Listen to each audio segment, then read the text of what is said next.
Hey guys, I'm back. This time I got a bit more things prepared. So let's go through this real quickly.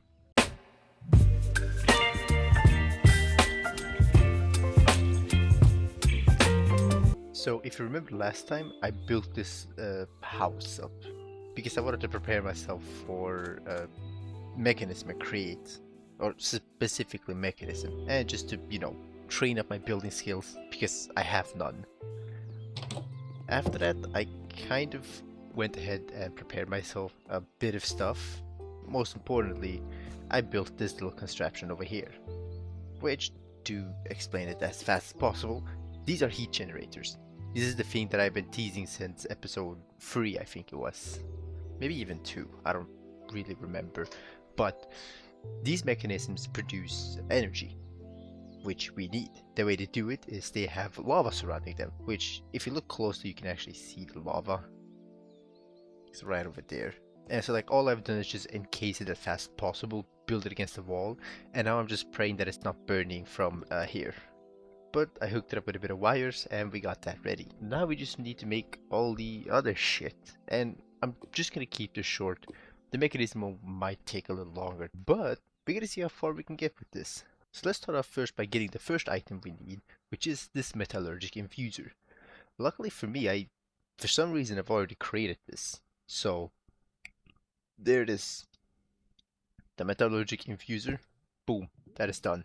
This thing heats up with energy and now we can use it. Perfect, that's the first thing we actually needed. The second thing we need is this enrichment chamber. Now what this thing does is it enrich. I guess just saying enriched won't really help. I don't really know how to explain it. But it's going to be super useful for multiple occasions in Create. Not just for itself, but also because you can continue over with a purification chamber and a pressurized reaction chamber. We'll get into those later when it's time. Let's actually prepare the recipe, which, as you can see, it's a bit of stuff. It's not very expensive.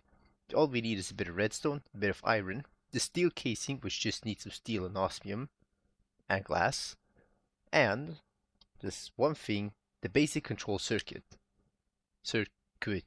which is what we make in the metallurgic infuser, which again takes redstone and osmium.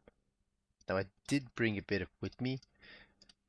One of the most harsh thing here is it's actually going to be very expensive to make most of the stuff. As you saw, every redstone dust gave me 10 millibuckets. We're gonna find a way to loophole it, and that is of course with the enrichment chamber, which takes one dust and makes it into 8 millibuckets, but it's irreversible, so it depends on really how much we're using. But yeah, it produces a bit of energy. Should be fine since these things produce about 176 each, right? Yeah, 176 each is the max output, but they're only producing 5 forge energy each per tick, so maybe not the best thing, but I mean it's sufficient for the time being until we get everything. Next thing we need is the steel casing, which I would pull it out of my magic pack back over here, but I actually don't have it. So I'm gonna real quickly go ahead and grab the resources for it. So you put them like this, put the glass, put the osmium in the middle, and we get steel casing. This item will actually be one of the most important items ever. But before I show you why, let's sleep. Or not, because it's not fucking 8:30. Alright, I can show you that steel casing is basically used for almost every recipe ever. The chemical infuser, the fuel wood heater, the fission reactor, the fucking reactor uses these steel casings. And like so much more. The painting machine, all the machines uses it. Or like most machines. Some uses more than one, which we're gonna need that as how we're going to produce energy for the time being.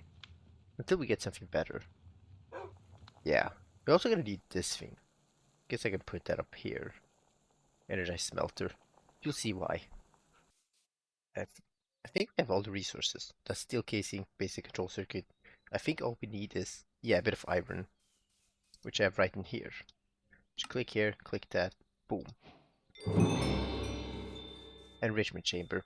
And all this basically does is just make some recipes more indefinitely, which is what we need. And bam, there's our enrichment chamber. Great.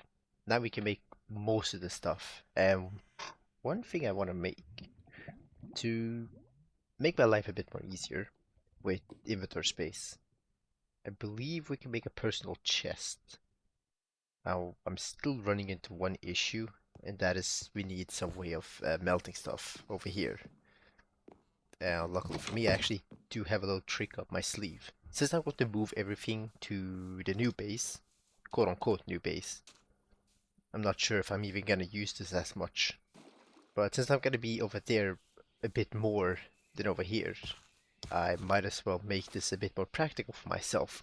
Make some of the better stuff, like for example the engineer's crafting table and electric furnace. Yes, you heard me. Electric furnace. I can't speak. The energized smelter is basically an electric furnace. You power it, it'll melt stuff. That's kind of the full explanation. By taking some osmium and shit, we can make this thing, and we can also make cables, which are known as basic universal cable. Basically just two steel ingots and redstone dust. And since you use it any type of steel ingot, it works. And we do have a good bunch of it over here, so we can reroute it upwards so that it comes at the top. Alright, so if we come over to the enrichment chamber and put in one redstone dust in here, you'll see that it actually processes it, and what this does is it enriches that redstone. And as you remember, when we put one redstone dust into the metallurgic infuser, we only got 10 millibuckets. With this thing, it'll give us a whole 80, meaning that we could put two of these and it will produce that, but still keep us with a bit more. Specifically 60 millibuckets. Now of course we could do two things with that dust later on. We could either dump it out and just use it all up, or we could put it inside a small little chemical, these things, the chemical tanks. However, what we also could do is we could just use it all up, which is probably the easier way of doing it. I just realized I haven't bring any glass with me. I haven't brought any glass with me. Why can't I speak? Yeah, there's the basic control circuit, and since we have 40 left, I'm gonna put these iron ingots in here, and you'll see what they'll make in just a minute, while I go grab a glass. I mean, for you it might just be a second since editing, but for me it's gonna be running over there, coming back, seeing that at least half of it has been produced. Well, at least I hope at least half has been produced. And as we return back home, we should see that, yep, the metallurgic infuser is done and we've obtained infused alloy. Now there's a few things we could do with infused alloy, but the two important stuff you need to know is we need it for machines, and we might need it to upgrade these control circuits, because we could put them down in the middle and do this. Do that, and you can get advanced control circuits. But that's a bit too early for us. Let's start off by getting this energized smelter. Great. Now we just gotta set it up in here.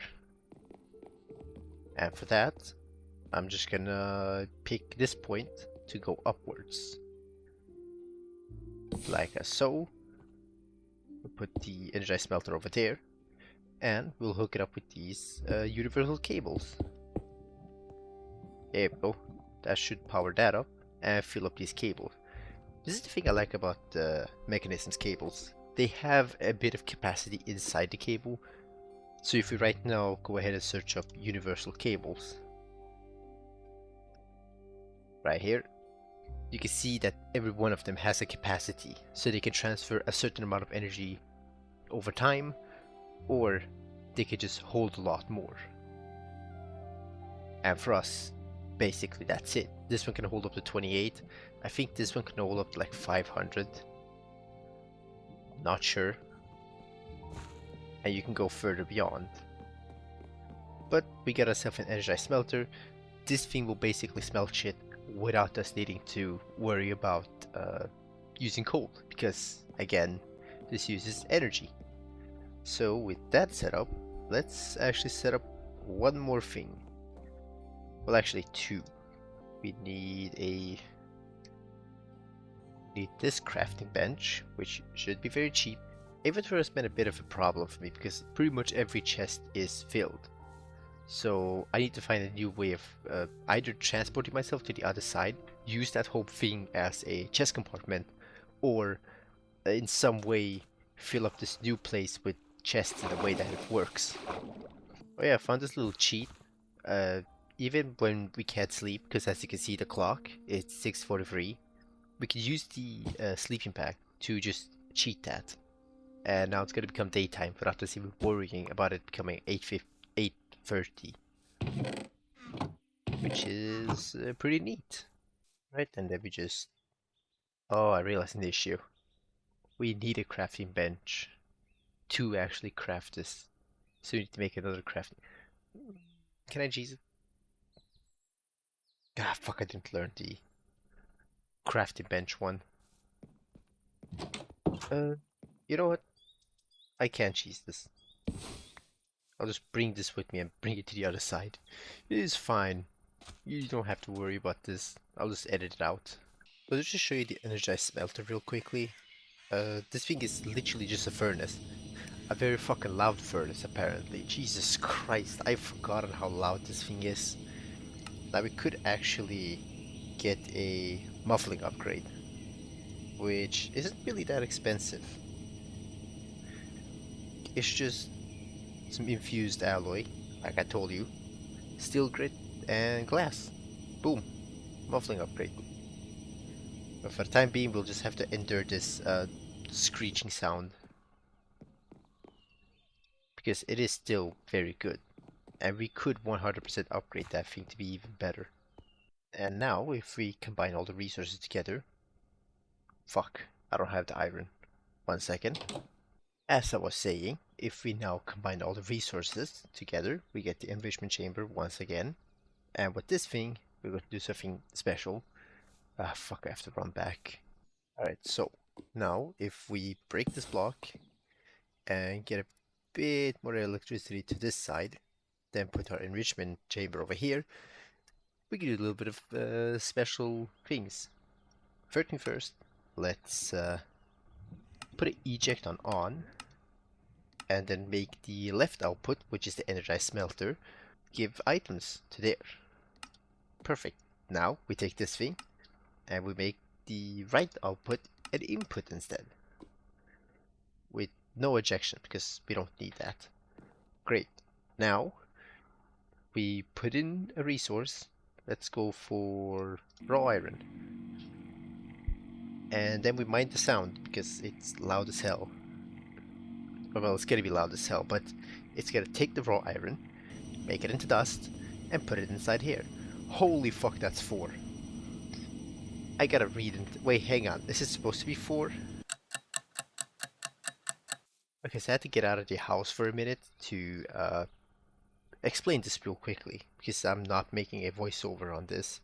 Instead, I'm just gonna add in most of the stuff. But in accordance to Mechanism 10, it is so that there's something called an uh, ore processing that Mechanism has, which is this really OP method of producing resources. What you saw there was supposed to be 4. I was not hallucinating anything. In fact, there's a whole setup on how to actually get more ore, where you put raw ore into a enrichment chamber to pretty much quote unquote duplicate it. I'll set up the whole setup on the screen, but basically a tier 0 is just to put the ore into the smelter so that you can smelt it. The higher tier is essentially putting into an enrichment chamber. So this is tier 1. And essentially how this works is you put in 3 raw ores and it produces it into multiple dust. So in our case it's 4. And then after that, if we just sleep real quickly, but after that it just makes it into dust, which we then put it into the smelter to produce ourselves the little old resource that we... Oh fuck, it's still making sounds. but it makes us the ore instead. So it's ore, dust, ingot. Pretty simple, pretty good. It's not exactly the best, however, because we still have one small issue, and that is, of course, that this is not an exact duplication. It's 0.33 more than usual, which is kind of sad. However, if we use Silk Touch ore, so let's just go back in and enter the sound for a minute. Yeah, here, as you can see, it doesn't smelt these two raw ore, but it did give us a good chunk of resources, and I think our power supply are failing. It's still going strong, kind of. No, it's not. It's probably gonna fail by the time it smelts all the iron. But what we need to do is we need to actually start getting silk touched ore, not raw ore. So what's the solution for this? Well, later on when we're mining, we're actually gonna put a silk touch on this bloody book. It's really the only way I can see it. Instead of just amplifying ore and getting a more higher fortune, which we can do with this iron blacksmith gavel, which has lost all its uses for forbidden arcanus, we can just do the other thing. We can silk touch ore, which shouldn't be hard. I'm going right now to check out the recipe. Pierce, extract. Oh, we already have. Oops. We don't have to see that. Okay, yeah, there it is. So later on when we use break on ore, instead of breaking it down into chunks, we'll just grab the full ore. And just test it out real quickly. I'm just gonna go quickly grab some ore. So, as mentioned, we're gonna, instead of using the ore itself, we're actually gonna use silk touched ore. So if you just try this out with, for example, zinc, which doesn't work because I don't think they have implemented that. Here, with iron ore, you can see that once it has processed one of these iron ore, we'll get two in here. Any minute now.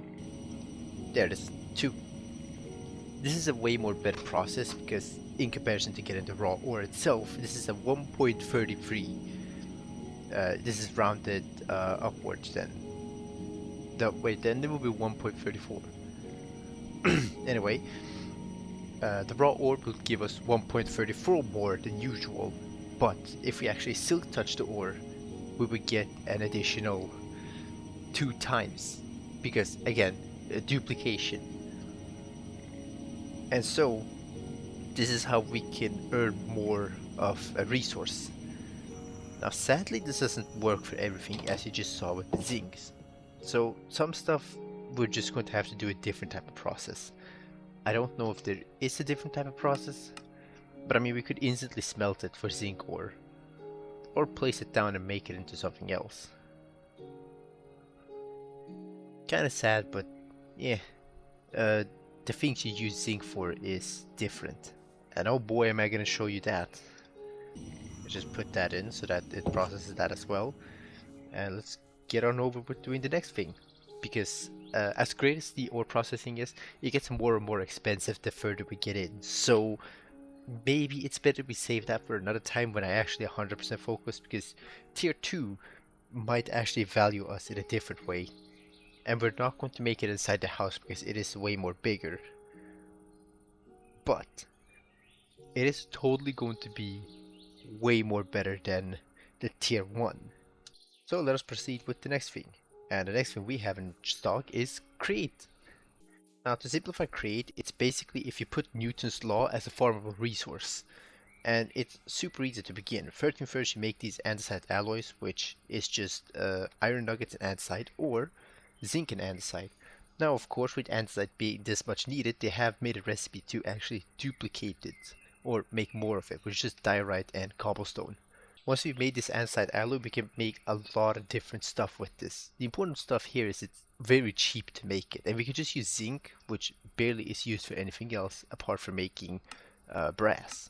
So you just take some strip logs, as you can see over here, Let's just do about 1, 2, 3, 4, 5, 6, 12, 13, 14, 15, 16. So we can create these into this, which is basically andesite casing. These casings are important for various reasons. One of them being, of course, a very expendable resource, and also is very good for decorations. What I'm also going to do is I'm actually going to combine a bit over here to make shafts. And what I'm also going to do is make wood, because we need that as well. Make 4 cogwheels and 4 bigger wheels. And I'm also gonna make enough for 2 chests. And running back to our small little engineer's crafting table, we could real easily put this in the middle, make 2 water wheels, and then make it into large water wheels. I'll explain this in a minute. Alright, first most important thing about Create is we have to make some sort of energy for it. Now, of course, you could tell me to use the energy that I've made in the basement, but Create is different. I feel like I don't have to explain this to you. I feel like if you have watched Valhelsia, or at least tried to play it, you should know about it having Create. So, let me real quickly pull out this crafting bench, which I just forgot that I had. I don't know why I didn't pull this out earlier, but that's totally fine. Place this down. Let's start off by creating one more machine. Alright, boom. We're going to prioritize creating one thing real quickly. And I'm also going to try to create this thing somewhere where it won't obstruct anything. Like for example over here. So we start off by placing these big water wheels. Gonna go ahead and make these turn. It's not gonna look beautiful, but I mean, we can make it look beautiful later on.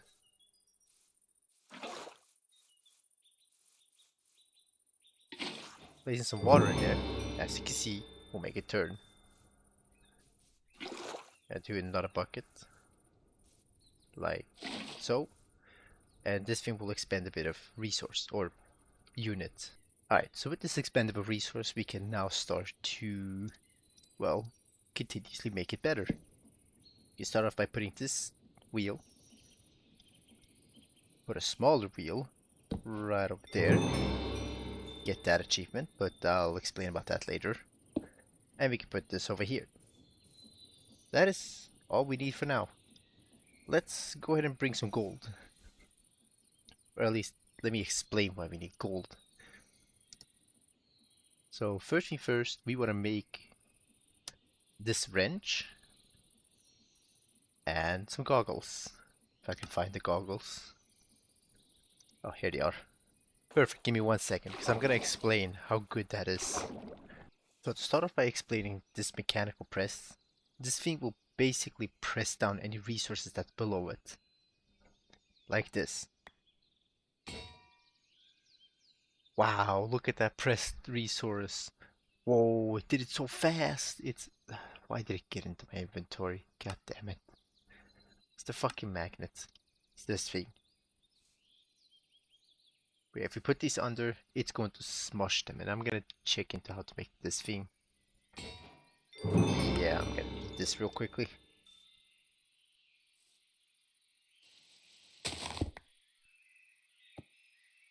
There we go. Okay, it's automatic placing. And let's let that slam down. But these things are plates. We need them to create pretty much everything in this mod. And I'll start off by making the goggles, so I have a bit more inventory space. And I can finally put this belt back on. Now, head. Hmm. That's gonna be a bit annoying. Should be fine, it's only like temporary use. But basically what these glasses does is whenever I look at something, it's going to show me information that I need. So for example, it says these things have 512 uh, units. I don't really know what they're called. I think it was stress units. Correct me if I'm right or wrong. I could also Google it right now, but rather not. So I'm just going to call it stress units. But these two each do 512 stress units, and they go into this gear, which goes into this thing, which only takes 64 stress units at this speed, but we could technically make it go faster. In fact, I'll show you that right now after I've made the wrench, which is another pretty nifty tool. Just go ahead and make this real quickly. And basically what this means is I can pick up stuff. But if we ever want to make this go a bit more faster, we could just put a bit more of gearing. Just real quickly put that over there, and that's a bit more faster. But the faster it goes, the more stress units it needs. So, bit of a hassle on that end, but that's totally fine. Gotta put that back over there. And there's not really much more to say about it. This is great. Everything you do is related to Newton's law about kinetic energy, or like it feels like that. But instead of calling it Newton's law, it's stress. Now, of course, I'm not very much of an expert on this. I know as much as the next guy over, unless you got some kind of fucking expert on your recommendation. I'm not that fucking smart, but I do know enough about how to make some stuff, and we're gonna start making a few of these stuff before we end it off. I'm gonna show you a bit of important resources. We could have technically started this earlier too, but I've decided to not go that early. But basically, in a nutshell, we can produce some pretty great resources with this. Most importantly, we can actually make a automatic iron farm, which I might make it with a schematic cannon. More on the schematic cannon later if I ever use it. But this mod is pretty great. It goes for stuff, for example, like you can wash down resources into other resources. You can cook food with it, which this is something that I'm going to uh, do possibly. What else? Sweet berries, glow berries. You can even do conveyor belts, which again, really cool. You could do automatic harvesters. You could do automatic plowing. We could even do a tree farm, which is what I am gonna do. Just not exactly right now. Or maybe we do have time for it. You know what? Let's try it. What could possibly go wrong? Alright, so to make one, we first thing first need another water wheel because I'm not gonna connect everything to the same water wheel. Like so. Put that in there. Make that into a large water wheel. Perfect. Let's see how we can make this work. I'll just take a water bucket with me. We could make it over here somewhere. Actually, can we even make it? Do we need glue? We do need glue, don't we? For the inventory. Fuck. Okay, yeah, you know what? I'm saving this for another time. Let's spend the rest of the time to get, well, and that's all I can really show for this video. Hello everybody, this is Big Man from the Editing Bay, and I'm just going to summarize everything that kind of happened the last few minutes. The idea here was I was going to make a crate contraption and then show you how crate works in a very cool way, but I ran into one single issue. One of the core concepts of crate is you have to glue everything together unless you use a special little piece. I didn't want to use this special little piece because it's a tad bit expensive for me, but also it would take me a lot of time to just remember it, and I would still need to get glue itself. So we're keeping this for another time. Core concept here was I was going to run over to the swamp and get some glue, but lo and behold, it's about 3,000 blocks away from the spawn. And on the way, basically nothing happened. I saw a few extra structures and stuff like that.